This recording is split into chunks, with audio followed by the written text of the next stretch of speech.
Good evening. Welcome to Darien Library and to this very special program, Remembering the American Revolution with esteemed author and historian Michael Hattem. Michael will explore the unique place of the American Revolution in the nation's history and culture, examining how key events and figures from Connecticut have been remembered and woven into America's origin story. This program is part of our year-long celebration of America 250, the Semiquincentennial of our country's founding, and is part of our President's Series, an engaging collection of special events hosted by Darien Library in collaboration with the President of the Board and members of the Library Board of Trustees. Before we begin, I would like to mention that programs at Darien Library are made possible by the annual Friends of the Library campaign. We thank you for your support to make programs like possible and our collections available to the community. Our presenter this evening is an American historian with interests in early America, the American Revolution, and historical memory. He received his PhD in history at Yale University and has taught at the New School and Knox College. He is the author of The Memory of 76, The Revolution in American History, which was a finalist for the 2025 George Washington Prize, and Past and Prologue, Politics and Memory in the American Revolution. His work has been featured in the New York Times, Time Magazine, the Smithsonian Magazine, the Washington Post, as well as many other media publications. He has served as a historical consultant for a number of projects, curated historical exhibitions, and appeared in numerous television documentaries. He is currently the Associate Director of the Yale New Haven Teachers Institute. Please join me in welcoming Dr. Michael Hattem.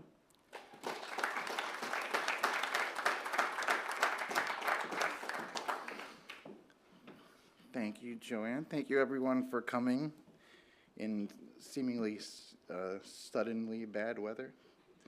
I'm going to jump right in with a story that I first came across in the archives of the Maine Historical Society about a decade ago.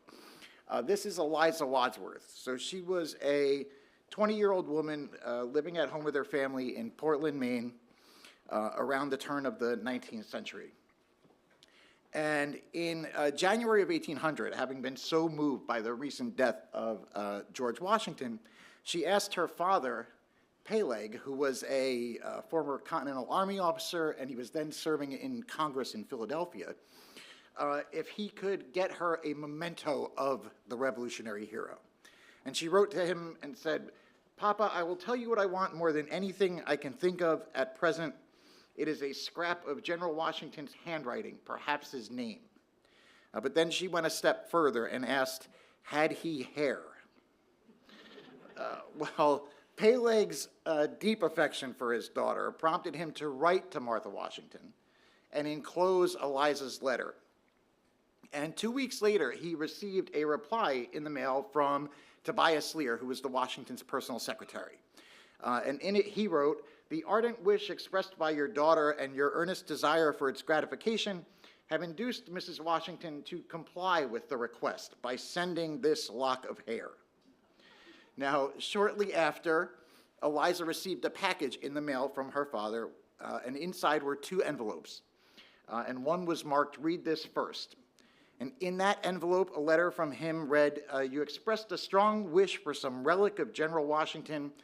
I will not detain you longer, but leave you to unfold the secret." Eliza, in a letter, described what happened next. She said, "Imagine my feelings when I opened the sacred paper with veneration and awe that for a moment I could not even shed a tear for so invaluable a gift. How shall I duly honor the relic," she wrote. "I feel as if it was too great for me to possess. I want to give thousands who've never had the happiness of seeing General Washington the satisfaction of viewing this lock. I am singularly happy," she concluded. But Eliza's health was quite unstable, and just 2 years later, she was dying from tuberculosis at the age of 22 when she passed down her most prized possession to her sister Zopa. Eliza died on August 1st, 1802, and her letters and this lock of hair have been preserved first within the family. Her sister passed them down to her son, Henry Wadsworth Longfellow, who ultimately donated them to the Maine Historical Society, where they remain today. Now, this story, Eliza's story, is about more than just a young woman and a lock of hair. It is emblematic of the deeply emotional connection to the memory of the revolution that Americans began to develop in the early 19th century, and that in some sense has continued on throughout American history. And so I'm going to begin my talk by exploring this phenomenon, this unique emotional relationship that Americans have had with the founding, and what it means that we have mythologized the revolution. Now, the memory of the American Revolution, that is how we remember the revolution in our popular and political culture, is essentially our national origin myth. But historians typically use the term myth in a rather simplistic way, right, to mean a widely held misconception or an inaccurate or exaggerated story, right? But the primary definition of a myth, especially an origin myth, is to tell a story about how a society or a people came to be, right? To tell a story that explains how that happened, and then to go some way towards defining the character of that society and those people, and its sort of first principles or core ideals. And if we take that definition, then to mythologize the revolution is not to tell exaggerated or inaccurate stories about it. It's to tell the story of the revolution specifically for the purpose of explaining how the nation came to be and to help define its character and its core principles, right? Now, myths are first and foremost stories, right? And like so many good stories, the tale of the American Revolution has often been told in 3 acts. The first act has typically focused on the coming of the American Revolution, right? If we think about the Stamp Act, the Boston Massacre, the Boston Tea Party, Lexington and Concord, all the way up to independence. The second act has typically featured the war, and this is a sort of succession of well-known major battles, if we think about Brooklyn, Trenton, Saratoga, Yorktown. And then the third and final act has typically recounted how, in the 1780s, the weakness of the Articles of Confederation led Americans to call a constitutional convention that ultimately led to a constitution that served as the culmination of the American Revolution. And so the way that we've told the story of the revolution has had a sort of logical beginning, middle, and end. But if we go just a bit deeper, we find that the way Americans have told this basic story about the revolution has followed a familiar form. This is the hero's journey. It's a common narrative structure in Western mythology that was first identified by Joseph Campbell back in the mid-20th century. And basically what it is it's a sequence of commonly recurring plot points that he found in his studies of many ancient myths, especially ancient hero myths. And in the 20th and 21st centuries, this story structure has actually been used by writers and filmmakers who were directly influenced by Campbell's work in such iconic products of popular culture as Star Wars, Lord of the Rings, Harry Potter, and others. And so I'm going to suggest to you tonight that how we have told the story of the revolution for nearly 250 years has roughly followed this Western mythic narrative structure. So at the start of the hero's journey, the hero, or in our case, let's say the revolutionary generation, receives a call to adventure. And after a number of attempts in the 1760s by the British Empire to exert greater control over the colonies, in 1774, Parliament passes the infamous Coercive Acts. And this leads to the creation of a Continental Congress. The hero in these stories typically initially resists the call to adventure, right? And we might think about the Continental Congress in 1774 and 75 as refusing to consider independence and instead focusing on trying to reconcile with Britain. But eventually, the hero accepts the call and sets off on the adventure by crossing the threshold into the unknown world. And of course, we might think of the revolutionary generation in July of '76, accepting the call to adventure by declaring independence and crossing the threshold into the unknown world of independence and war.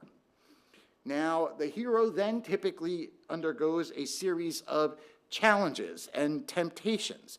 And for the revolution, these are typically represented by many of the war's battles. We might think of there are many stories from the war that sort of have featured in their retelling sort of mythical themes and scenarios, even though they're rooted in actual history. If we think about the crossing of the Delaware and the Battle of Trenton, if we think about when Washington's army is penned in along the East River, right after the Battle of Long Island, and how he engineers his crossing in the middle of the night. There are also stories that have to do with the war that represent when some of our heroes succumbed to temptations, if we think about Benedict Arnold, right? Now, often early in the journey, the hero receives guidance from a mentor and later receives the timely aid of a helper. And for the revolutionaries, that helper was France. And like the many times in mythical stories and folk tales, when the helper shows up at just the right moment to make victory possible, the French fleet arrives at the Chesapeake from the Caribbean just in time to surround Cornwallis's army and make the siege of Yorktown possible in 1781. And of course, that's what ends the war. Now, as a result of the adventure, the hero often undergoes a process of revelation and rebirth. And in our story, we might think of the revelation of having secured independence, leading the former British subjects to be reborn as American citizens. They then undergo a transformation into a new confederation of states, but as they quickly come to realize that the new government is not working, they reach the moment of atonement and call a constitutional convention in 1787. And once the atonement is complete, they receive the gift of the goddess, the Constitution, and return to the known world, which is now changed for the better thanks to the hero's adventure. Now, because of its prevalence and its longevity in Western culture, the hero's journey as a narrative structure is familiar to us, even when it's not explicit. We are sort of culturally hardwired, in a sense, in a way that this story structure tends to elicit intense emotional responses in people. And we might think of, Americans long identifying with a cast of unlikely underdogs who become larger-than-life heroes by surviving a series of trials and achieving a seemingly providential victory against all odds over the world's most powerful evil empire, right? And I would argue that actually that many Americans who have encountered, many generations of Americans that have encountered this narrative, especially in the 19th century, would have had emotional experiences similar to those that modern audiences have had to Star Wars or Lord of the Rings or Harry Potter or The Matrix. And this mythologizing of the memory of the revolution has historically provided a nation that is still relatively young with an epic mythical past replete with heroes and villains and peril and daring escapes and meaningful revelations about how the world should be. And I would argue that this is in no small part of why the revolution has been so central to our politics and our culture and our national identity for the last 250 years. I think a big part of that is rooted in how we tell the story of the revolution.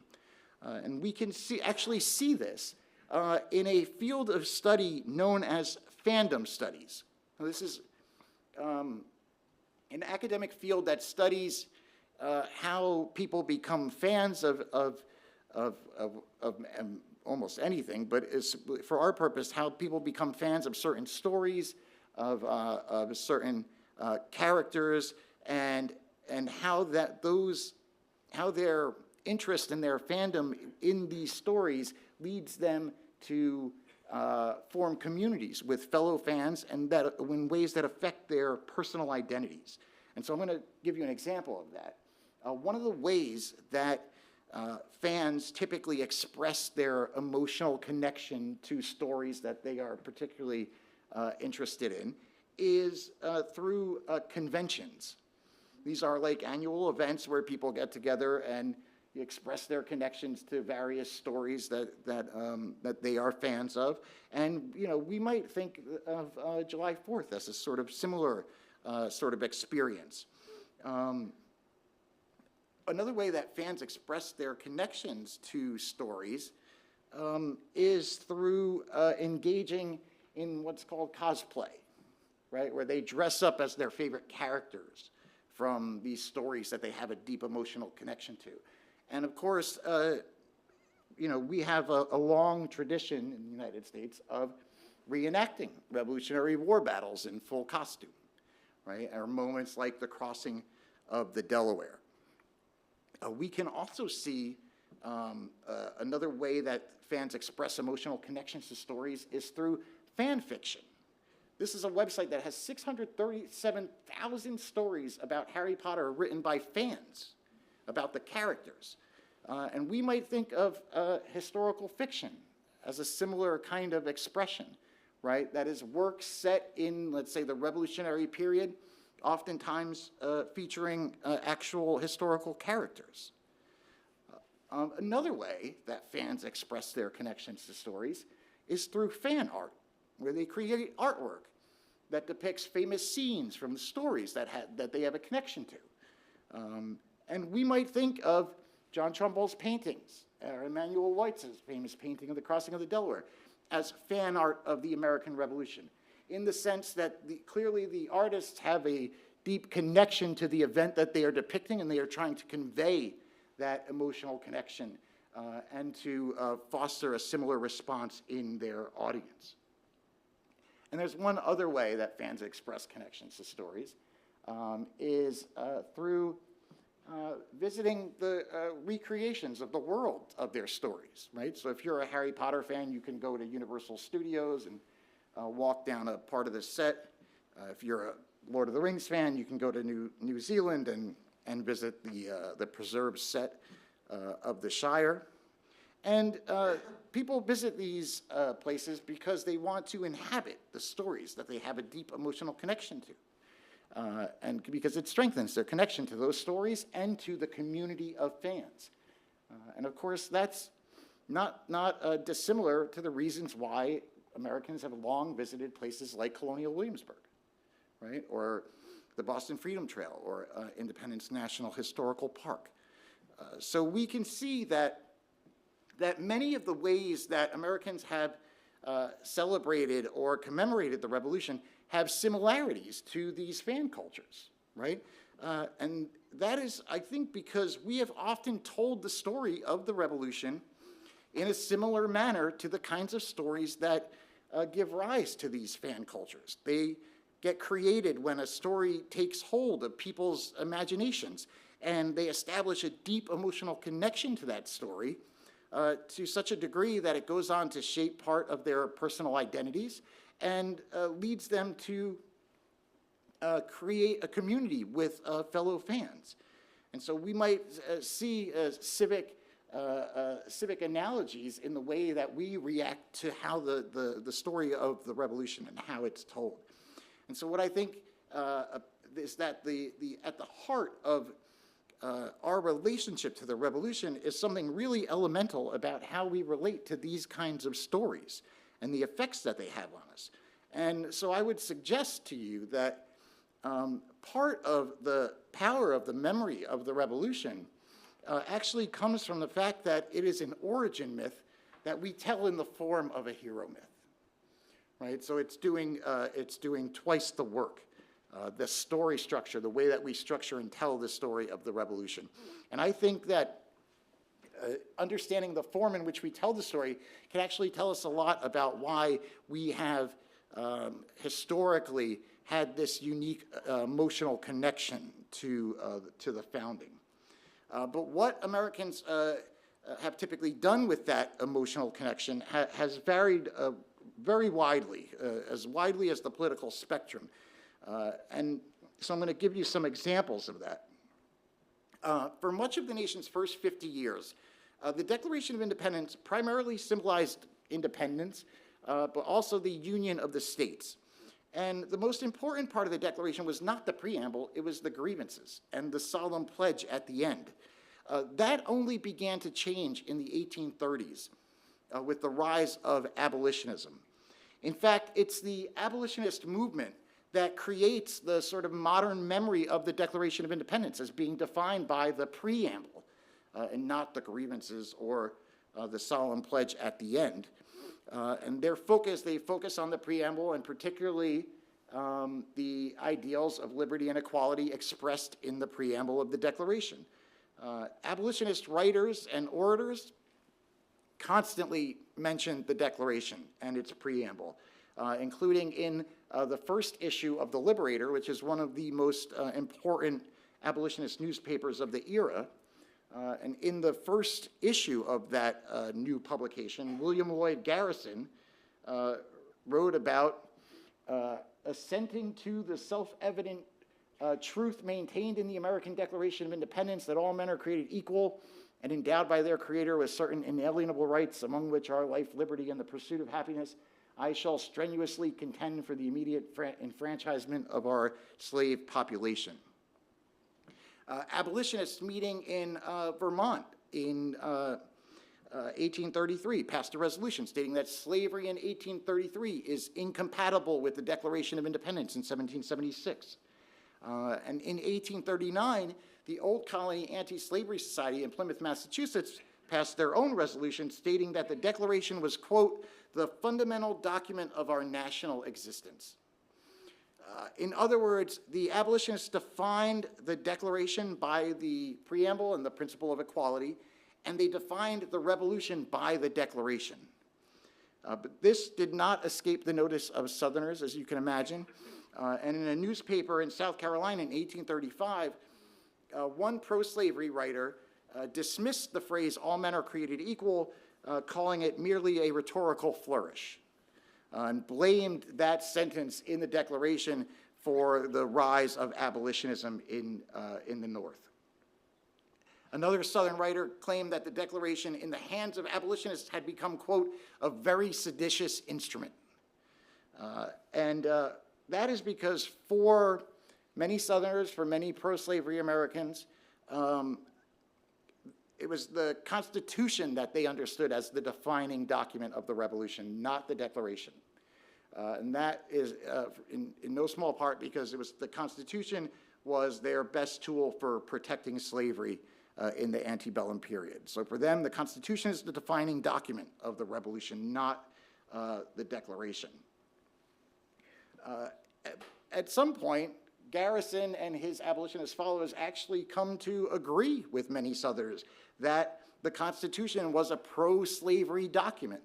And so they called for disunion because they believed that slavery could never be abolished under a Constitution that began with a compromise with slaveholders.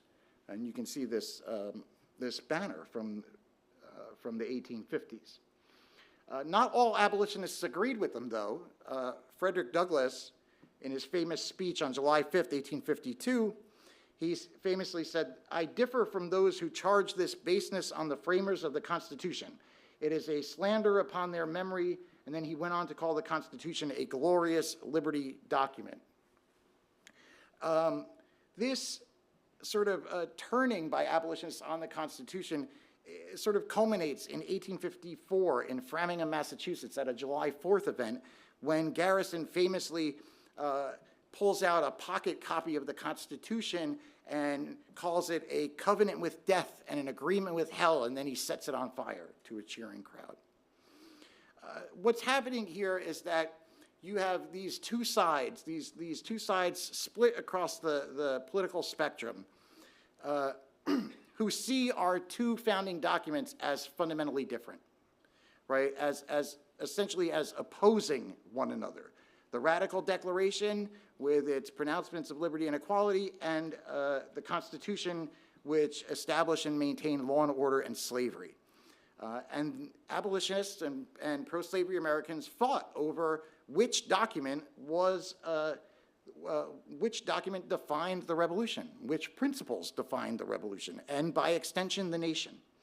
And so in some sense, you have a situation where abolitionists hope that the Declaration would help save the nation from slavery, while pro-slavery Americans hope that the Constitution would save slavery from the Declaration, right?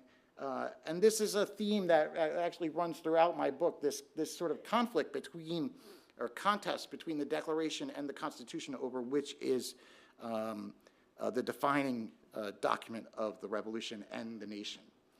So that's an example of partisan conflicts. My book is full of those kinds of conflicts.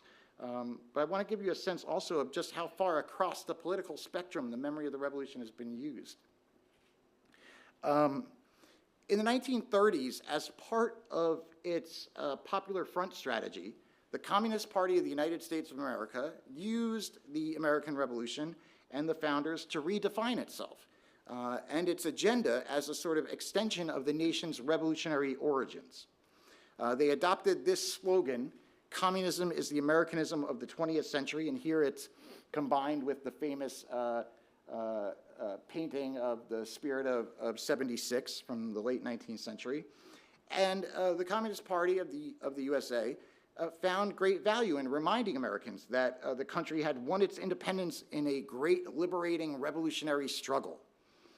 And in the late 1930s, the Communist Party platform began by saying that the Communist Party continues the traditions of 1776. Now, on the other side of the political spectrum, and at the same time, in the sort of late 30s, we have this group. This is the German-American Bund having a parade in New York City in 1937. The German-American Bund was an American pro-Nazi group that was largely made up of relatively recent German immigrants.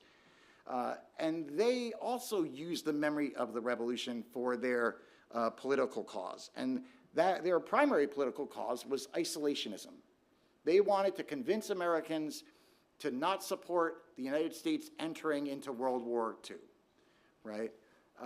And because of that, George Washington became a very popular symbol for them because of his famous farewell address in which he admonishes Americans or recommends to Americans, future generations of Americans, to stay out of European wars, right? And so they draw heavily on Washington and his farewell address in trying to make their case to the American people. And we get a sense of how well they did that. On the evening of February 20th, Washington's birthday, 1939, the Bund held a pro-American rally at the old Madison Square Garden in New York City to commemorate the birthday. More than 15,000 people showed up to this rally, where the stage featured an imposing backdrop with a 30-foot full-length image of George Washington flanked by swastikas. The speakers warned that as more Americans favored entering World War II, quote, "we are utterly disregarding the admonition of George Washington." And the Bund used Washington in their cause of isolationism because even as recent immigrants, they understood the power, the emotional connection that Americans have to the memory of the revolution, right? And they are trying to harness that power for their political purposes. And ultimately, they tried to convince Americans that Nazism was a continuation of the American Revolution. And a not insignificant number of Americans were persuaded. So between these two examples, I just want to give you a little sense of just how widely across the political spectrum the memory of the revolution has been used. And part of the reason that they have been able to do that and do that successfully for the Communist Party, that the late 1930s is their most successful period, is because of this unusual emotional relationship that Americans have to the revolution. I also had a really interesting question as I worked on this book, which was I wanted to try to understand how the memory of the revolution moved west, right? I grew up in New Jersey, so like in the Northeast, and when you grow up in the Northeast, you're surrounded by, sites of the revolution, even in the South along the Atlantic coast. But so I wanted to try to understand how did Americans in the 19th century in the Midwest and then further west, how did they develop a connection to the revolution, being so far removed from it geographically? And one of the stories that I tell in the book about how I think this happened has to do with the Liberty Bell. So in the years after the Civil War, the Liberty Bell was sent on tours down to events in the South as a sort of show of goodwill, of sectional goodwill. So in 1885, the bell was sent to a sort of almost World's Fair in New Orleans.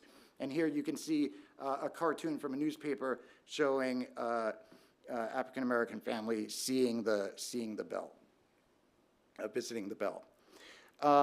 And so what happens is there are several trips that the bell makes to various places in the 1880s, 1890s. And then the idea was that the bell was going to be retired and it wasn't going to do any more trips.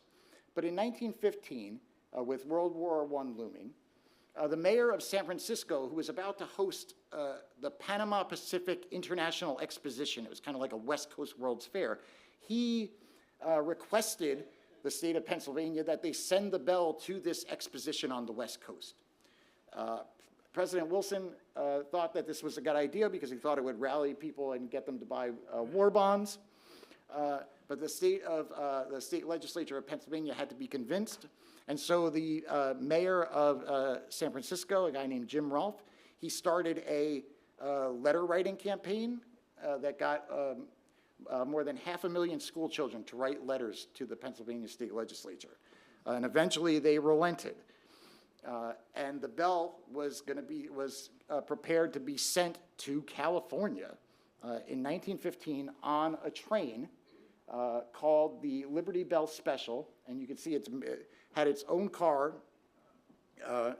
where it was mounted on the car, where there were lights on the car that illuminated it at night. And the idea was that the bell was going to follow this route from Philadelphia out west through Chicago, out through the Midwest before it ultimately made its way up to the West Coast, Washington and Oregon, and then down to San Francisco for the International Exposition, where it would then stay for a couple months before making its way back. That's the blue pattern through the Southwest and the Deep South. The bell ended up being the most photographed item, the most photographed thing at the International Exposition, so it was a huge event. But it's the tour of the bell, the trip out west that I found most interesting. I started to look at newspapers from towns that the bell visited, right? And sometimes it would stop in a town or a city for a couple hours. Sometimes it might stop for 15 minutes. And we have lots of photos and newspaper stories from these towns documenting this event. And so, in these photos, you see huge crowds turning out in towns and cities of all sizes. We have newspaper reports of people traveling far distances just to be able to see the train pass by without it even stopping. And these local historical societies all along this route have these kinds of pictures. They have newspaper articles that covered this event. For many of these communities, this was a significant event in the history of the town, right? The fact that the Liberty Bell had come to their town or even just passed through their town. and they began to express their emotional connection to the bell and to the memory of the revolution. Many people staged family photographs in front of the bell. People came up to kiss the bell. In fact, in Texas on the way back, a young African-American girl kissed the bell and almost set off a race riot. That was documented in Chicago African-American newspapers.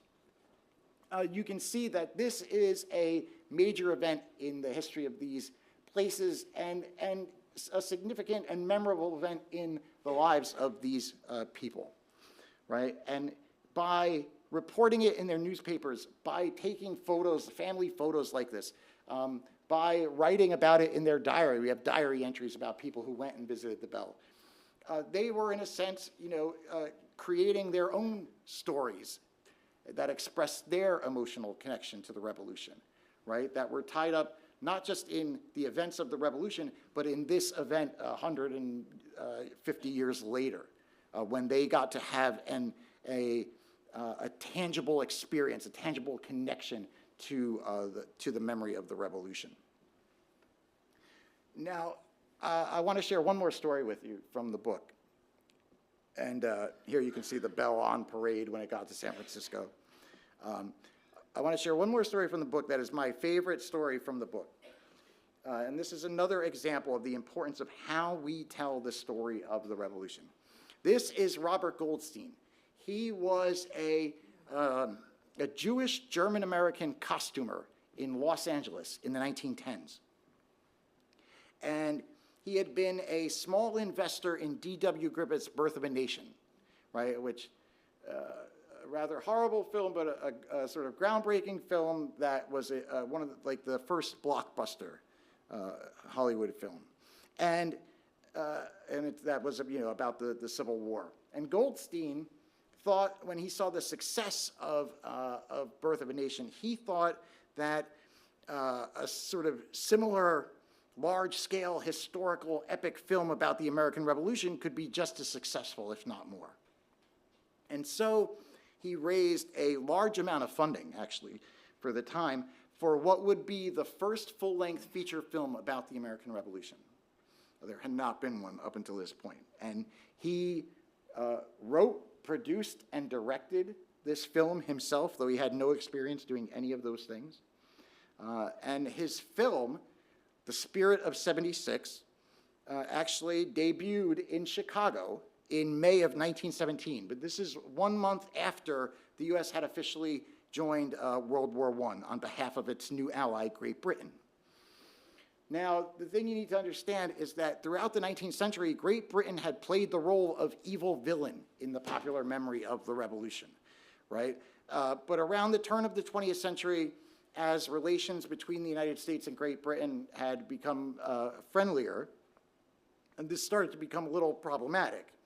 And so in attendance at this pre-screening in Chicago were some film critics and the city's controversial police censor board.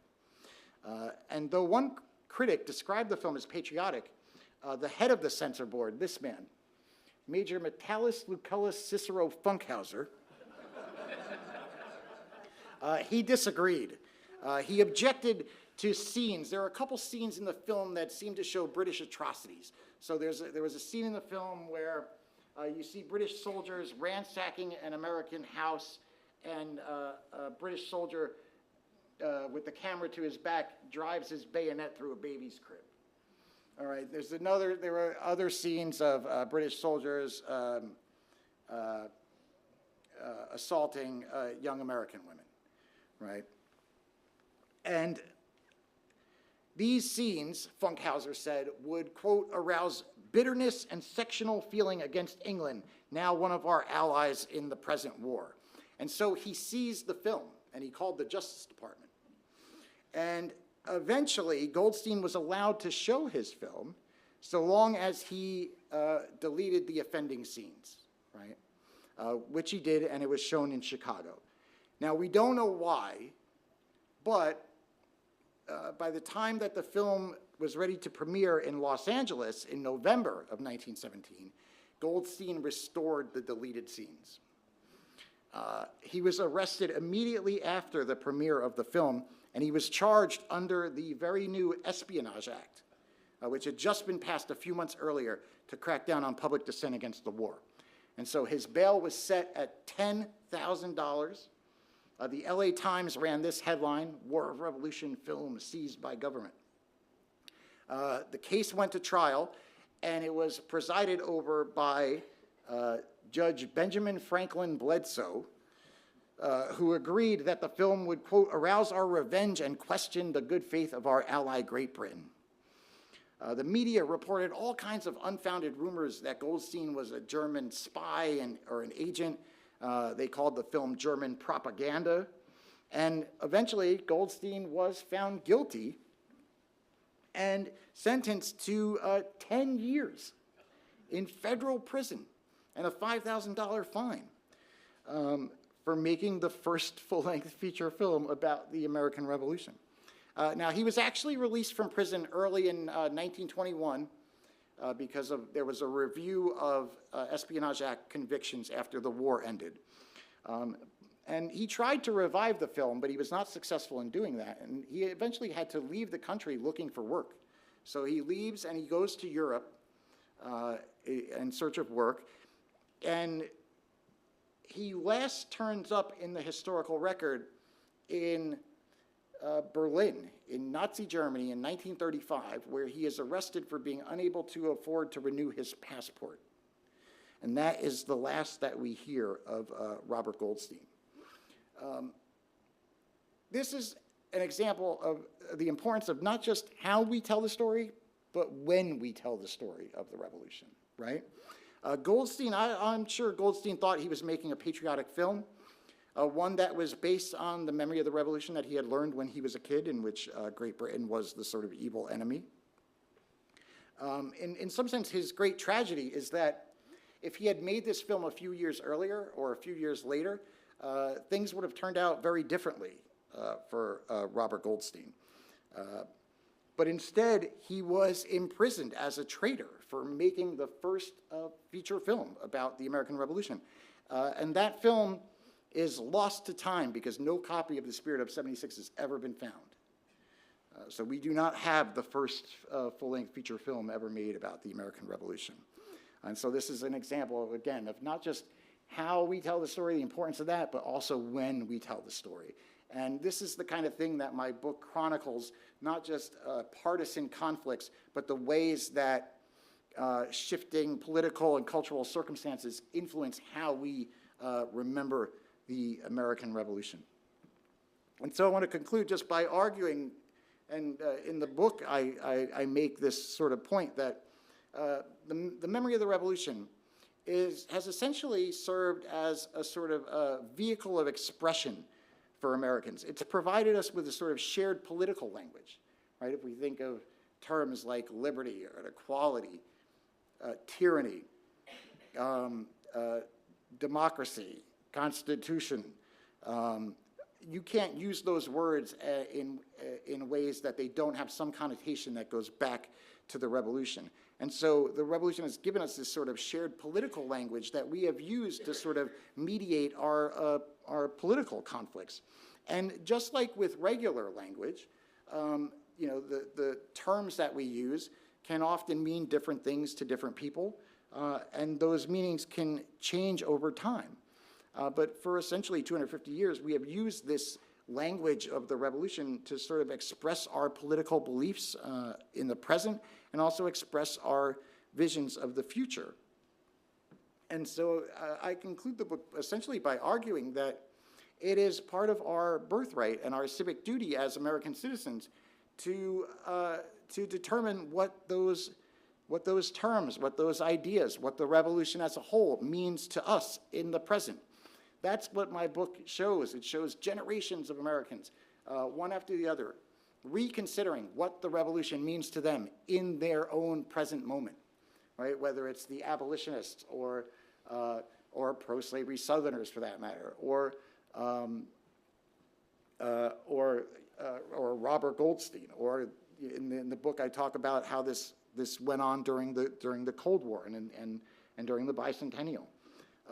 Basically, what I found was that when we do this, when we reconsider the meanings of the revolution, we embed in our memories of the revolution our sort of grandest dreams and our highest aspirations, but also our deepest fears and our ugliest prejudices.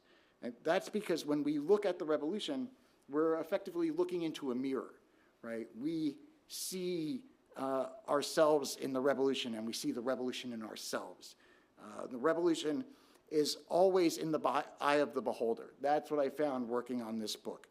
And even though many may claim sole ownership of the memory of the revolution, in a democracy, no one owns the past.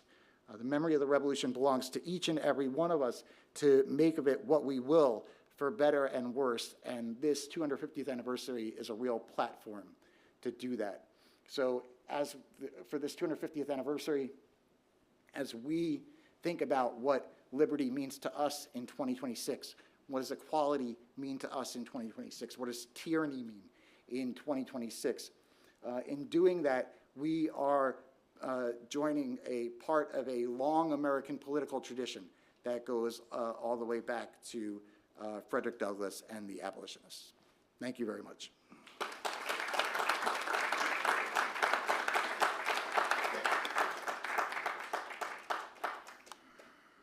I don't think Madison was technically bankrupt. He might have left it poorer than he found it. I don't know. I'm not sure how to relate that to my topic specifically. But if the idea is that that money is a driving factor in American history, I don't think I can argue with that. I think that actually becomes sort of part of the memory of the American Revolution during the Gilded Age and in the early 20th century. So for example, we start to see, in response to abolitionists and then later Lincoln, of course, in the Gettysburg Address, sort of echoing the abolitionists, talking about liberty and equality. During the Gilded Age is when we start to get the phrase equality of opportunity, right?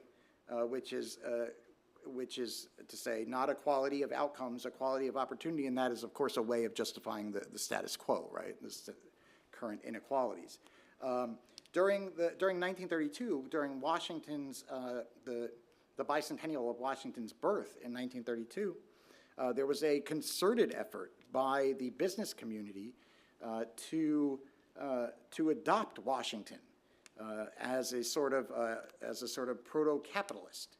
And there were books that appeared during the time describing George Washington as a businessman, right, and describing his running of Mount Vernon as a sort of in sort of capitalist 20th century terms.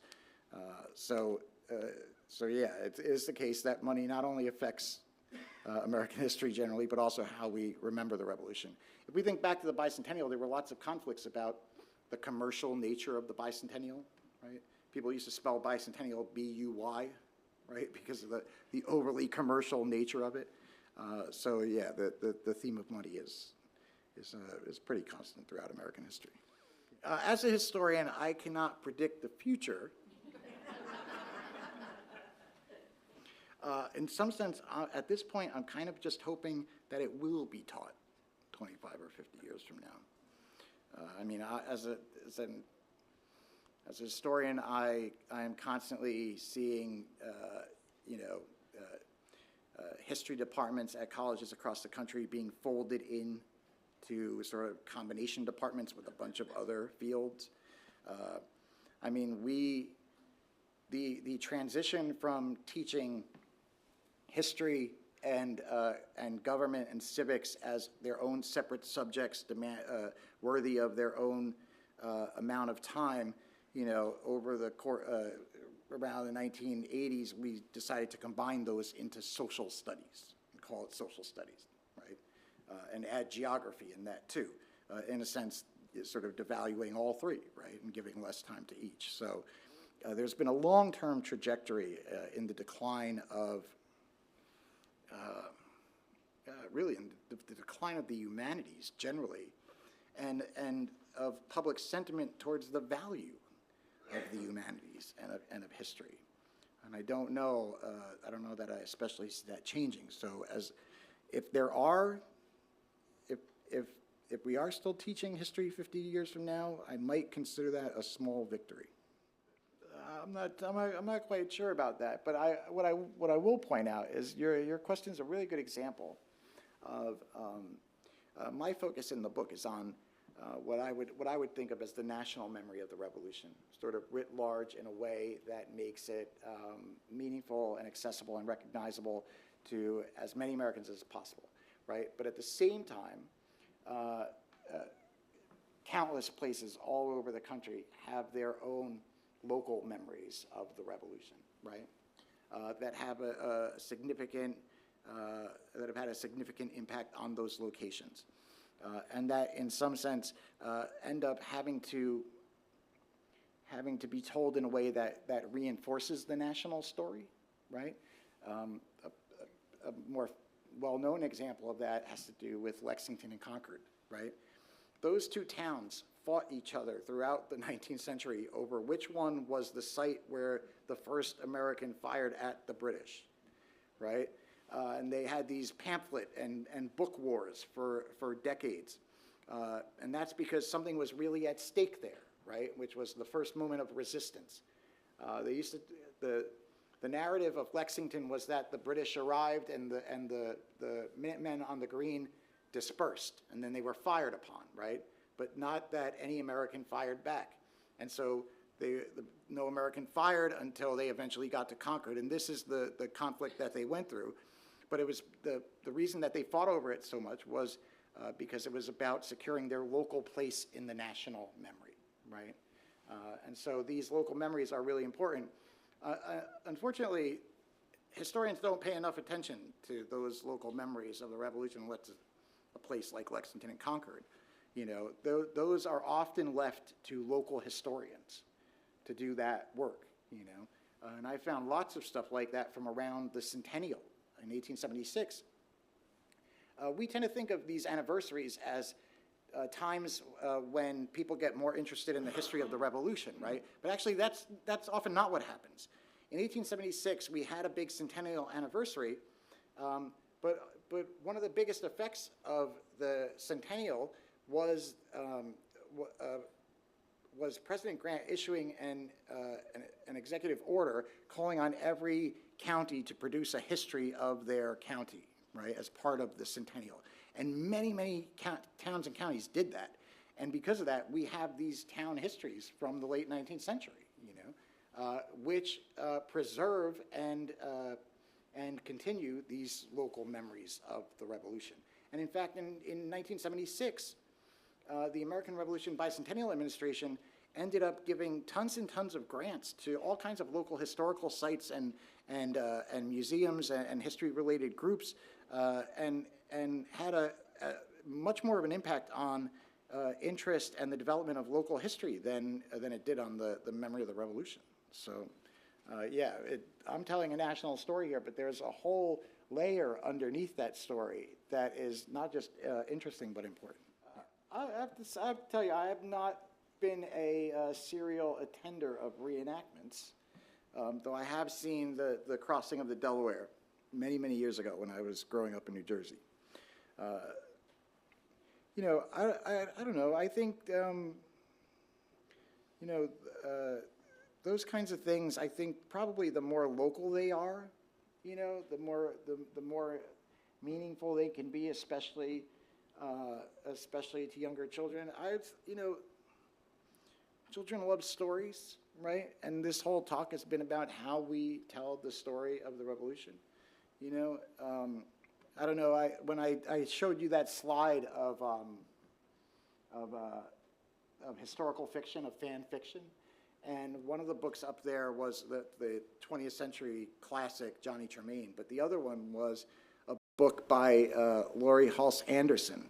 And she has written a series of books that place her characters in the Revolutionary era that are aimed at young adults. And those books have been very popular. and very effective, actually, in stoking interest in the revolution. So I mean, I think that the best way to encounter the revolution is through stories. You know, and I think that's the way that has the biggest impact, and that's for adults and children. That's why I do a lot of work with historical sites. And every time I go to a historical site to do some consulting on an exhibit or whatever, they're always, their main concern is, you know, what is the story that we are going to tell with our exhibit, right? And how are we going to tell that story, right? Because historical sites rely on people visiting them, right, to remain in business. And they know better than anyone else, you know, how a sort of, let's say, general public, you know, most engages with the past. And it's always through stories. And it's typically through stories of ordinary people, not necessarily stories of, you know, George Washington or Thomas Jefferson or James Madison. And if you even go to Monticello, if you go to Mount Vernon, you know, a significant part of the tours of those places in the last 20, 30 years have focused more on the experiences of ordinary people around those places and enslaved people around those places, right? You know, it's an example of one of the best ways of generating not just interest in, but a connection to the past is being able to see yourself in that past. I mean, yeah, I've seen some bad 18th century handwriting, you know, let me tell you. I've seen bad 19th century handwriting. I've seen bad 20th century handwriting. That kind of thing is a challenge, though. It kind of gets easier the more you do it, though. Every time you move to a different period, how the handwriting is bad changes, right? So the way that people wrote in the 18th century doesn't look much like how people wrote in, let's say, the late 19th century, and so you kind of have to relearn, you know, how to read bad handwriting from those periods. If you're the kind of person if you're like a biographer and you're working on one person, you know, reading a lot of letters from one person, you can start to really internalize their handwriting, you know, and be able to make things out that others wouldn't.